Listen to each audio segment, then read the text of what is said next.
किसानों की आवाज को उठाने के लिए रुड़की में हो रही प्रेस कॉन्फ्रेंस में उठाई कई तरह की मांग। खबर रुड़की से है, जहां कांग्रेस कार्यकर्ताओं ने एक प्रेस कॉन्फ्रेंस कर मीडिया के सामने कई तरह के मुद्दे रखे। वहीं राजेंद्र चौधरी ने राष्ट्रीय मुद्दों के साथ साथ स्थानीय मुद्दों को भी मजबूती के साथ उठाया।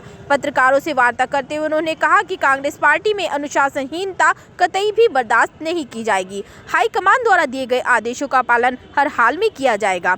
कांग्रेस पार्टी को अधिक से अधिक मजबूत करने के लिए कार्यकर्ताओं के साथ मिलकर मजबूती प्रदान की जाएगी। रुड़की सिविल लाइंस स्थित जिला अध्यक्ष राजेंद्र चौधरी एडवोकेट ने कहा कि प्रधानमंत्री मोदी ने अडानी के साथ मिलकर देश का सबसे बड़ा आर्थिक घोटाला किया है। इस आर्थिक घोटाले की जांच के लिए संयुक्त सदस्यीय समिति का गठन की मांग कांग्रेस अध्यक्ष मल्लिकार्जुन खड़गे और राहुल गांधी ने की, लेकिन भाजपा इसके लिए तैयार नहीं है। राहुल गांधी की आवाज दबाकर भाजपा महंगाई, बेरोजगारी आदि मुद्दों से जनता का ध्यान भटकाना चाहती है।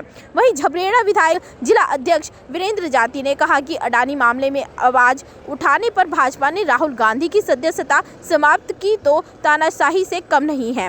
पूर्व गृह मंत्री राम सिंह सैनी ने कहा कि जनता के द्वारा सरकारें चुनी जाती है, लेकिन भाजपा की सरकार जनता दबाने का काम कर रही है। इस मौके पर डॉक्टर गौरव चौधरी ने कहा कि आज देश के हालात बहुत खराब हैं। देश के लोकतंत्र में प्रत्येक व्यक्ति को अपनी आवाज़ उठाने का अधिकार है, लेकिन भाजपा सरकार में आमजन की आवाज़ उठाने वाले को दबाने का काम किया जाता है। उद्देश्य ये था कि जो हिंडनबर्ग रिपोर्ट आई है उसके बाद उसके रिफ्लेक्शन में जैसा कांग्रेस ने जेपीसी की मांग की और जेपीसी की मांग पर प्रधानमंत्री जी कुछ नहीं बोले, सरकार ने सदन नहीं चलने दिया। जब राहुल गांधी जी विदेश में गए, उन्होंने कहा कि देश में लोकतंत्र की हत्या की जा रही है, तो उनके बारे में जो है सदन में उनका नाम लेके कहा गया। चूँकि वो सदन के सदस्य थे तो उनका फ़र्ज बनता था कि वो सदन में अपनी बात रखें। जब वो आए, उन्होंने एक लिखित में एप्लीकेशन दी, उन्होंने अध्यक्ष जी से मिले कि मुझे मेरी बात रखने का जो है मौका दिया जाए, तो वो नहीं दिया गया, बल्कि उनकी सदस्यता समाप्त कर दी गई। और जो हमारे लोकल इश्यूज़ हैं, जैसे बिजली है, सर्किल रेट है, हाउस टैक्स है, जो यहाँ लोग रोज़मर्रा की दिक्कतें झेल रहे हैं। जैसे हमारे यहाँ अभी जो वाहनों का रजिस्ट्रेशन शुल्क है वो 5% से बढ़ा के 10% कर दिया। सर्किल रेट 300% तक बढ़ गया। जो भी समस्या होगी वो मजबूती के साथ उठाई जाएगी और जवाबदेही तय होगी। संगठन ने, सचिन गुप्ता ने, हमने सब लोगों ने मिलकर यूज़र चार्ज का विरोध किया। उससे पहले हमने जो बिजली की बात रखी, उससे पहले मैंने जो है खुद उसकी सर्किल रेट की। तो हमारा काम जनता के मुद्दों को उठाना है।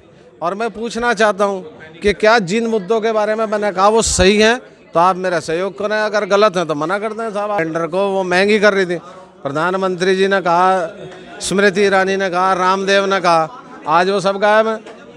रामदेव नहीं बोल रहे, पेट्रोल पे नहीं बोल रहे, गैस पे नहीं बोल रहे। ने जो हमारे नए जिला अध्यक्ष जी बने हैं उन्होंने करा था, पार्टी के आदेश पे हुआ था, और एक मीडिया के माध्यम से एक पब्लिक को सच्चाई का आईना दिखाने के लिए किया गया था कि एक अडानी जो यहाँ के एक व्यापारी हैं हिंदुस्तान के, उनको बचाने के लिए पूरी ताकतें लग रही हैं। तो एक माध्यम प्रेस ही रह गया है कि जो जन जन तक ये बात पहुँचाए कि सत्य क्या है और झूठ क्या है। जनता में बात जानी बहुत ज़रूरी है। कल को चाहे भाजपा हो, चाहे कांग्रेस हो, चाहे कोई भी पार्टी हो, जाना तो जनता के बीच में ही है। तो ये सत्यता की लड़ाई चल रही है। संविधान का, लोकतंत्र का जो गला घोटा जा रहा है, ये उसकी पीड़ा चल रही है। और ये सिर्फ कांग्रेस के साथ नहीं है, ये हर जन के साथ आने वाले भविष्य में होनी है। तो ये सत्यता बताने के लिए आप लोगों के माध्यम से ये प्रेस कॉन्फ्रेंस करेंगे। नेता राष्ट्रीय नेता श्री राहुल गांधी जी हैं, उनको लेकर के थी। जैसे उनकी सदस्यता जो रद्द की गई, उसको विरोध को लेकर के, जैसे हमारे नेता श्री राहुल गांधी जी लोकतंत्र की आवाज़ को बुलंद कर रहे थे, वो संविधान की आवाज़ को बुलंद कर रहे थे और उनकी आवाज़ को दबाया गया, लोकतंत्र का गला घोटा गया। और जो स्थानीय मुद्दे थे उनको लेकर के, स्थानीय मुद्दों में हमारे किसान का मुद्दा, हमारे मजदूर भाइयों का मुद्दा और जितने भी लोकल के यहाँ इश्यूज थे उनको लेकर के प्रेस कॉन्फ्रेंस की गई थी। सब अगर बात करें तो एक मुख्य हमारा मार्ग है झबरेड़ा से मंगलौर, उसकी स्वीकृति जियो हो गया है। टेंडर का जो प्रोसीडिंग है वो जारी है, वो जल्द ही उसका निर्माण हो जाएगा और एक जो बड़ी सड़क और है जिसके हालात आप कह रहे हैं खस्ता है, लाठड़देवा सेक से रुड़की, वो अभी शासन में स्वीकृति की ली गई है। मैं उसके पीछे पर्सनली तौर पर लगा हूँ और उम्मीद है वो भी जल्दी ही हो जाएगी। दरअसल में ये प्रेस कॉन्फ्रेंस है, हमारे प्रदेश कांग्रेस कार्यालय से एक निर्देश आया था, जिसके क्रम में जो जिलाध्यक्ष और महानगर अध्यक्ष हैं जो उनको लेकर के ही ये प्रेस कॉन्फ्रेंस करनी थी। और हमारे जो सीनियर लीडर्स हैं, सीनियर नेता हैं, जब प्रोटोकॉल के तहत वो सब चीज़ें आएंगी तो सब आपको एक साथ मिलेंगे। और अभी कुछ दिनों पहले माननीय मुख्यमंत्री जी ने क्रमवार प्राथमिकता के आधार पर 10 प्रस्ताव हम लोगों से, विधायकों से मांगे थे कि आपकी विधानसभा में 10 सबसे महत्वपूर्ण समस्याएं क्या हैं, उसका हम निस्तारण करेंगे। तो सबसे पहले नंबर पर मैंने कृष्णानगर और शिवपुरम की जल निकासी का स्थायी समाधान और सड़कों के निर्माण की बात उसमें लिखी है। और जो छोटे छोटे जो वहाँ के कार्य हैं, आप देखेंगे गली नंबर 25 में और अन्य गलियों में भी हमारा जो काम है वो चल रहा है और धीरे धीरे हम उसके में प्रयास कर रहे हैं, क्योंकि वहाँ कृष्णानगर की जो मैं एक तरीके से कहूँगा समस्या बहुत विकराल रूप है और बड़ी है। मैं क्या कह रहा हूँ, मैं अपने 100% एफर्ट्स कर रहा हूँ, 100% प्रयास हम लोग उसमें कर रहे हैं।